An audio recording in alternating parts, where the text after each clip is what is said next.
রাজমিস্ত্রির উপস্থিতিতে বেষ্টি যাওয়ার লেট্রিনে যাইতে লজ্জা পা। মা শুনো না। হ্যাঁ ক কইতাছি প্রচন্ড টয়লেট দোষে, কিন্তু লেট্রিনের সামনে ওই রাজমিস্ত্রি পুলাটা কাজ করতেছে। তো করুক না, তারা তারা কাজ করতেছে, তুই কইবি যে একটু সাইড দিত যা। কিন্তু মা আমার যাচ্ছেন কাজ আছে আমার অনেক। মা তো ব্যাঙও বুঝে না। ইস পুলার আজকে যাই না লইব আমি যে লেট্রিন করি, কি লজ্জার ব্যাপার।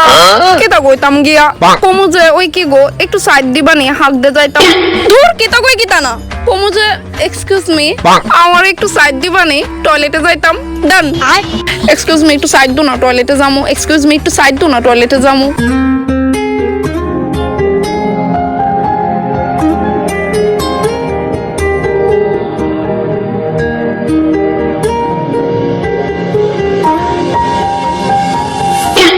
সাইড দে না, হাগুম একটু। একটু করবা যাও।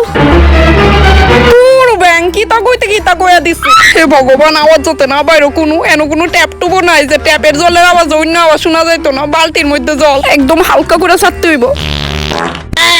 এটা কি তো করলাম আমি। এই সময় লজ্জা লাগতেছে বাইরেতে, অনেকক্ষণ ধরে তো এনই বয়ে রইছিলাম। ব্যাংক কেমনে যে বাইরেতাম না, সারাদিন তো এনে বয়ে থাকলে হইতো না, সাহস করে বাড়িতেই লাগবো। বইন একটু বেশি করে জল দাও, গন্ধে জ্বালা কাজ করতে পারতেছি না, সোহে দিও গন্ধ ঢুকতেছে।